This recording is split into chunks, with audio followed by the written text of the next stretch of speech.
Hello everyone, hope you're doing fine. Welcome to this webinar around Anubis, or rather about Anubis for the broadcast in remote production, which is today, since a little while already, but more and more something that broadcasters are wanting to do, and for many different reasons.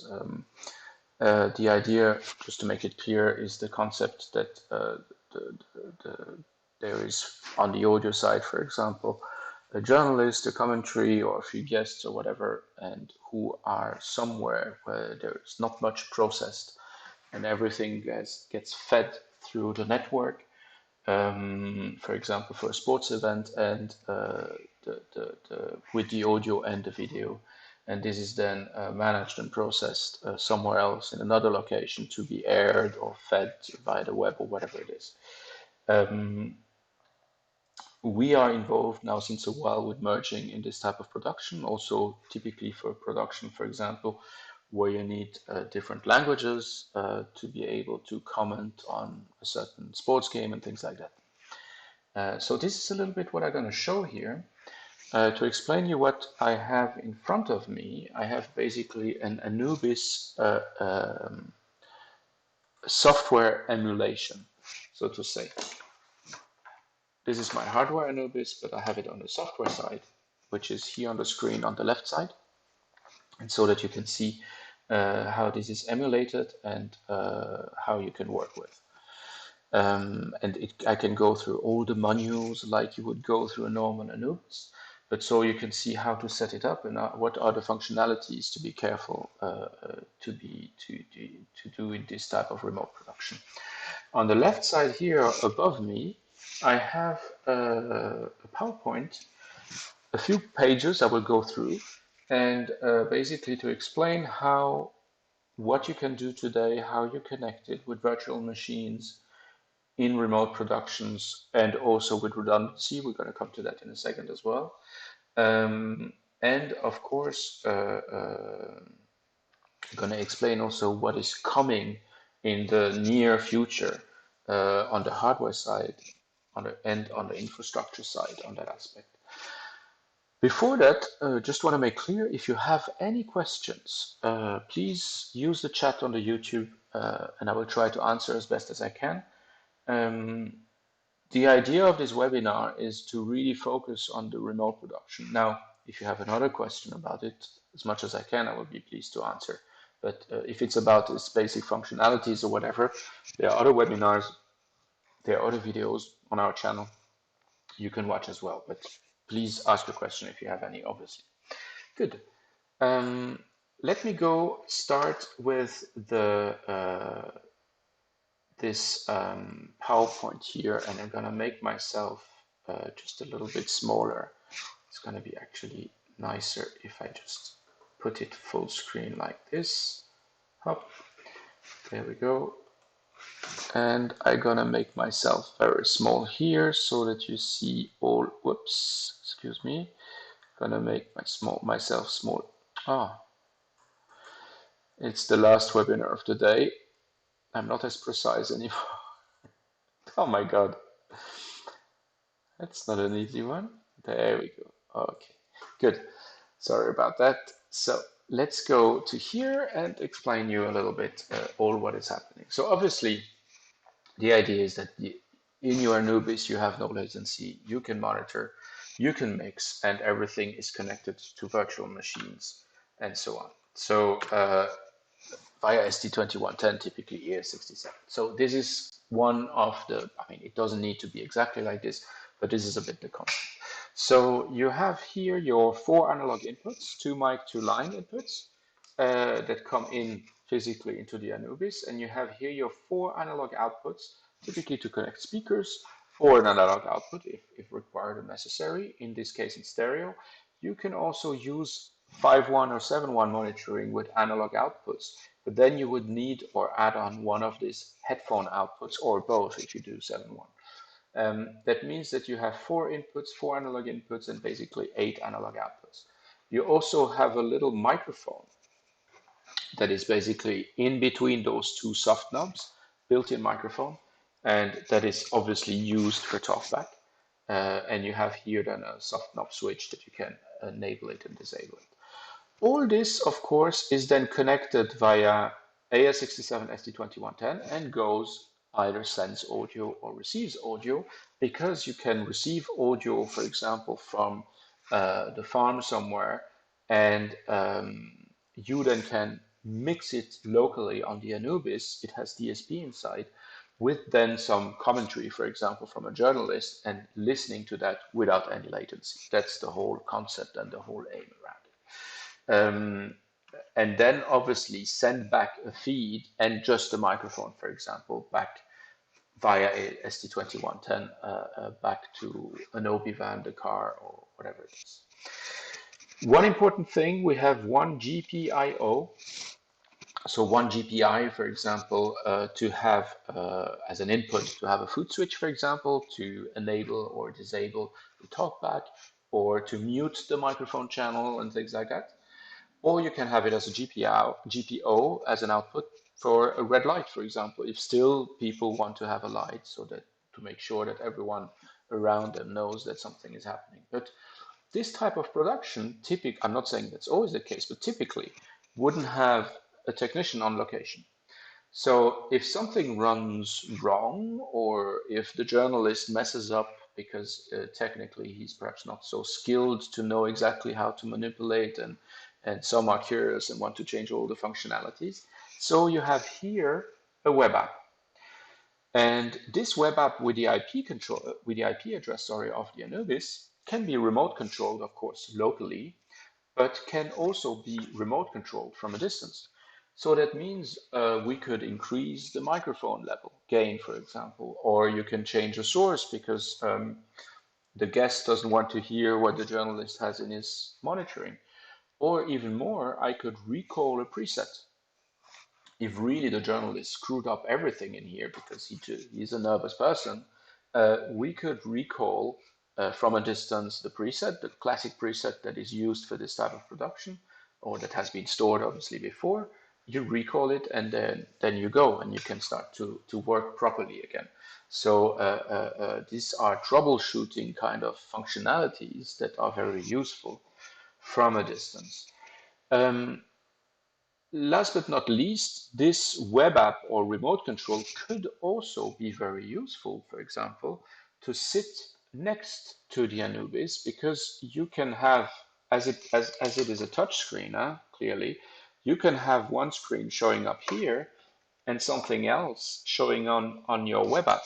So that means that if it's now an engineer, for example, who goes there, he could or she could have something, for example, the mic pre's showing up on the iPad, if it's an iPad, or on the laptop. And at the same time, on the Anubis, I show the monitoring section or the mixing section. So this is then completely up to the ergonomic or the ergonomy that people want to change and to do or provide in the setup. Great. Let me go to the next slide. Obviously, productions today, if you just have a microphone and let's say a headphone, whatever, the Anubis would be sufficient with just an ASIO driver, for example, that is connected to a virtual machine and goes off somewhere.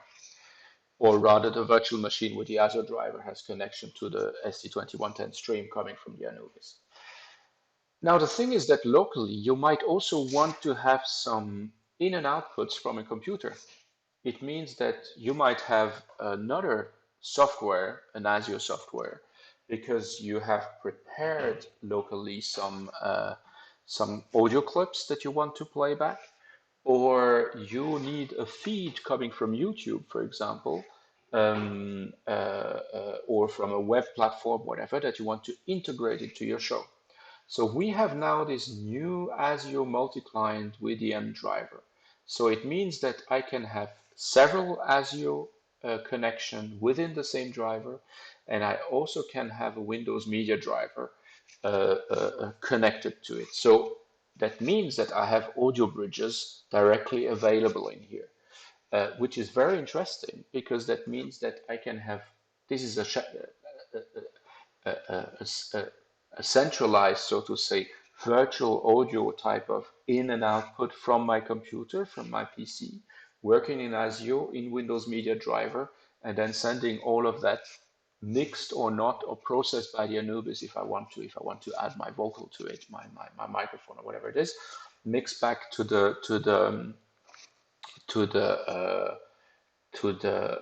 virtual machine somewhere or somebody else picking up this stream. So this is something new that is coming up for those who work in higher sample rates. You see how the behavior is when you go higher in sample rates. Obviously, in broadcast, most of the time it's 48K. Nevertheless, I can see this very useful also for some multi-track recording in operas and music concerts and things like that, as we don't know obviously how those type of events will function in the future. So some broadcasting of those events are certainly likely to happen, and therefore this is very interesting to have an understanding how this works in higher sample rates. Good. Obviously, this is all deployable in virtual machine environments. Very important, those drivers have a support of ST2022-7. So this is, we were talking about ST2110 that you see up there. This is basically the IP video and audio, the SDI over IP, basically, to make it very, very, very straightforward. The ST2022-7 is actually how to create a redundancy. And the redundancy this is after an architecture decision, but in terms of the design of the infrastructure, but the redundancy can be on a machine base, it can be on a cable base, it can be on a switch base. This is all scalable. But the idea is that it is complete, in that case, a complete redundancy and of our driver, so that the driver can have two connections via two cards, obviously, two network cards, so that you have two independent wires connected, feeding the same material. So if one fails, obviously the other one takes the lead. And on the top of it, we support, or we will support, this is still work in progress, but will be there available very soon. We will support NMOS for the control. And this will also be valid in the core audio driver that we've done already for Mac.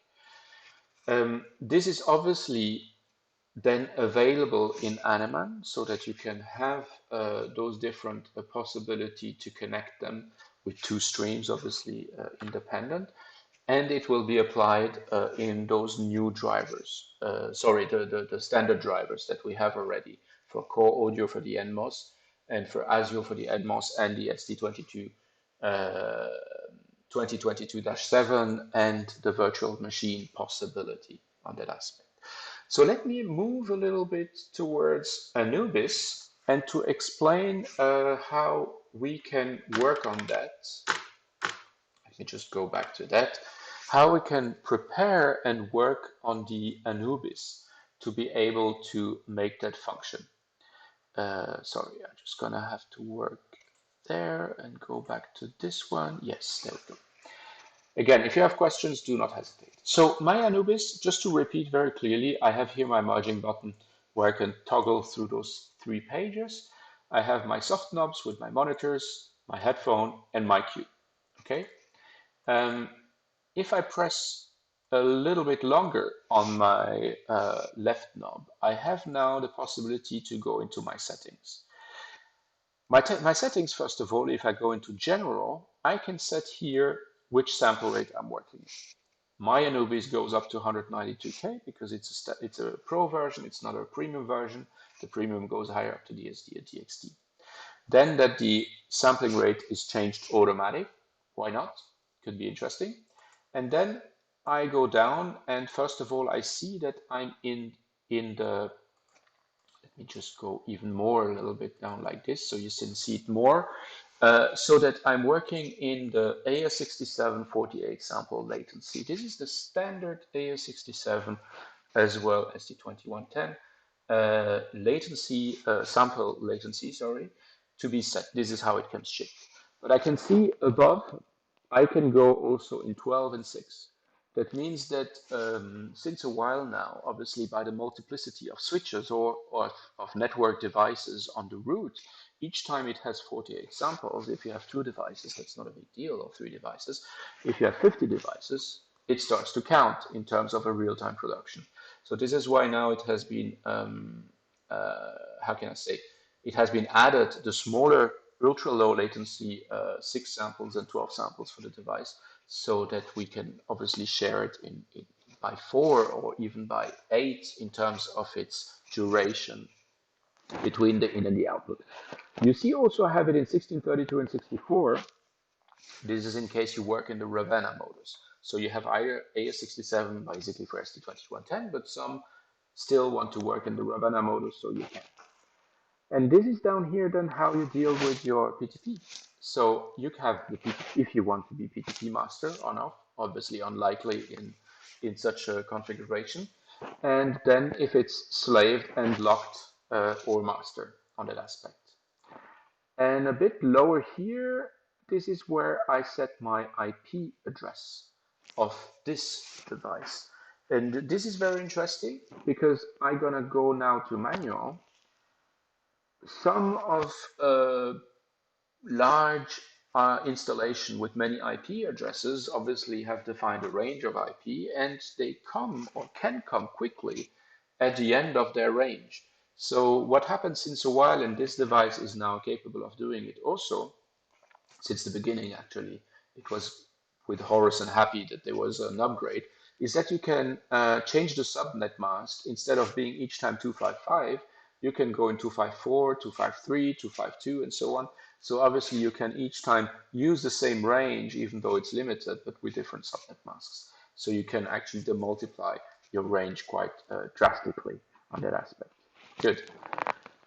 Moving on to the other pages, meters, not much to say about this metering that you can change, and presets. This is very important. I was saying earlier on to be able to troubleshoot in case there's an issue with the settings, for example, of the Anubis on a remote production without any technical people on location, this is where you can recall the preset. This is obviously on the device. This is here on the menu. But with the web browser, you will see in a second that you can do it obviously also from a distance with a file. But this is how you can recall and store those 5 presets locally. Then just below, this is how you set up your sources. This exists in other webinars, so I'm not going to go in detail over here, but you create a new source if you want. You go in there, you say that it's a stereo source, for example, or 5.1 source, and this is how you connect your physical inputs to it. So either physical from the analog inputs that are existing on Anubis, or over the network, because I want to stream something or receive something either from a YouTube feed, for example, or obviously from my ST2110 feed coming from the studio somewhere else. Monitors, same idea, same concept. What is important to understand is that, let me just go to the 5.1 here, I think, yes. So this is now my speaker set number 2. This is the mode, either I'm in speaker set in headphone or Q, speaker set for speakers, headphone for headphones, and Q for an output that has a different summing that I can send. But I could also connect speakers to headphones. It's just the behavior, how the mode is functioning, and it's different. And this is now my 5.1. I have 4 outputs on the back here, but I could use one of the headphone output as number 5 and 6, and I have a 5.1. I could even do a 7.1. If I use my 2 headphone outputs, I would have a 7.1, but no place for a headphone anymore. And then here, this is the physical output of it. Important, each output, the left channel, the right channel, the center channel, and so on, have a delay, have a trim, and have an EQ. So here I can directly have some room correction in my monitoring output. So obviously, if I move from one place to another because it's a sports game, it's very loud, and I'm just working with headphone, the EQ is perhaps not very much needed. But if I build up remote productions regularly in the same places, I could define some EQs, and so that I have a better room correction than the room itself to work with a better comfort on that aspect. Good. This is now my talks, how the talks are behaving in the sense that, sorry, what is the input of my talk? So either I can use the microphone that is built in or another microphone. And then if I go a little bit lower, that's what I wanted to show you, is that my audio inputs and outputs. And this is where I'm going to go to my web app, and you will understand something nice. So I just have it here above. This is my complete web app. I just have to refresh this because it's software based and it's not a real hardware device. There we go. And I'm just going to move it here so that you can see it a bit better when I'm opening. So now I click on this menu. First of all, I can recall and save those 5 presets I had previously on the physical device. So that can be done remotely. And obviously I can upload presets and download presets. So this is where or how I would do it from a distance, for example. One important thing, I can show preamps. And these are now my preamps. And I'm going to just disable this. I forgot to undo it. This is now the remote control of my preamps of my Anubis. So I have my mic channel 1 and 2, and I have my jack, my XLR input basically, and I have my line input 3 and 4, and this is the gain of my microphone input for the talkback. This can be done, of course, locally, because it can be open to a screen next to the Anubis, but it can be done by remote. Even more interestingly, I go now into the settings, into the menu, into the audio input menu, and I'm going to split now my input 1 and 2. And you will see on the screen, I will have now 2 different gain levels for the same input. That means that my microphone 1 has an input, my microphone 1 input has a gain for, let's say, myself with my headphones, if I'm sitting next to my Anubis and I'm the journalist. So I want to trigger it myself. But then in the OB van or somewhere else where they receive my remote microphone signal, they can have a different microphone input because they have a different compression chain or EQ or whatever it is. And so they are independent on that aspect. And this makes it very interesting. And so these are also 2 feeds, 2 basically audio over IP feeds sent individually. In ANEMAN, you see that, for example. You can do that for the input 1 and 2, and you can do that for the input 3 and 4 as well. Don't really look at those view meters right now. This is just an emulation, and that just helps to show how this works. And obviously, the last one is the built-in microphone. This remains as it is, and this is very straightforward. What you could do also, one interesting thing with this web app, is that you could say, okay, I want to create a group, and I put those 2 guys because it's a stereo analog input, and now they work as a group together. And I have though 2 individual microphone inputs, but with 2 times an individual gain and on those. So I have this freedom to set it up the way I want. Then I have the trigger page, very important. This is how I set up my talkbacks, for example, if I auto latch or latch and things like that. And importantly, this is how I set up my GPIO. That means that, for example, if I want my GPIO to cough mute my microphone input, okay? And I can see also in my combo, it will microphone input cough mute basically my input on my first remote control, but not on the second one. This continues, okay?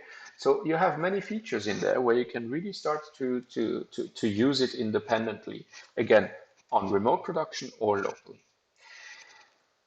Then one thing I find interesting, let me go back to the main idea here, the main concept, is that you see I have the mic for example, over there on that page. So this is the emulation on the screen over here, but which is exactly the same as I have on the web page. Now let me go here to show you what you can do and how you can do that with a more broadcast environment, because one could say, yes, but for me, their functionalities on the Anubis, because it's a journalist, I want to keep them as minimum as possible, as basically error-free as possible. So I just had to restart my web app so that I can show you how this works. And now I'm basically in a mode, all the same functionalities, but now I only have the mixer and the mic input. All the rest has gone. So what I can do is that I can select a source I'm listening to, and I can of course listen to my headphone 1 and 2 or to my speaker set 1 and 2. This is how it has been decided or designed. Now I can change it, of course. I can go into my settings and change all of that. But the thing is that I only have 2 pages, so there's no mistake, there's no extra question from my journalist about, oh, what is this function and all of that and all of that. So we can do this type of things to make this suddenly much more comfortable on that aspect. Let me go back to the monitoring mission, because this is where we were at the beginning. And that gives me the time just to start it again, to show it again, and to move to something that is very interesting. You will see in a second. Let me reopen this page here. There we go. Okay, and let me just reorganize it so that it looks a little bit nicer. Yes. Good. Let me minimize this, and let's make this again a bit bigger. What I wanted to show you is now that we are this is already existing as a product. We have a few of them, testing, prototypes, and if you want to make some tests, please contact us, and we can provide you one. This is obviously what we call an Anubis SPS. It is basically with 2 RG45 connectors. You will see here, this is my standard one as a hardware. I have 1 connector, power over Ethernet. And here, this is my 2 connector Anubis. I also have power over Ethernet on one of the connectors, just the first one. And of course, it supports straight away ST2110 So you have a dual wire full redundancy on this device. The rest of it doesn't change. You can have web app remote control, you have your 2 headphones output, your 4 analog inputs, your 4 analog outputs, XLR and jack, your GPIO, and so on, and your no latency mixer and all of that. But you have this compliance with 2 dual wire AES67 ST2110 streams. And how does this then look, or how can I say, behave in my configuration? It is very straightforward. I go into my settings. So I don't have it in the emulator, but you will understand it in a second very clearly, is that in my, sorry, I mix it up now, in my general in here, I have, there we go, network interface 1. As I said before, I give my IP address for my first wire, for my first connection. And the same thing below, I will have interface 2 to give my second IP address. So now we have everything basically. We have the Anubis, that is ST2110 compliant. That is the new Anubis SPS, that is ST2022-7 compliant. And we have the virtual machine drivers that are also ST2022-7 compliant via ST2110 or AES67 and so on. So yeah, if you have any inquiries, please do not hesitate to ask us. If you have any questions now or a little bit later, do not hesitate to ask them via the YouTube chat or simply via email if you have our emails and so on. So I think I tried to explain as much insides of the Anubis in the remote production. I hope it helped you, and see you soon for the next webinar. Take care. Bye-bye.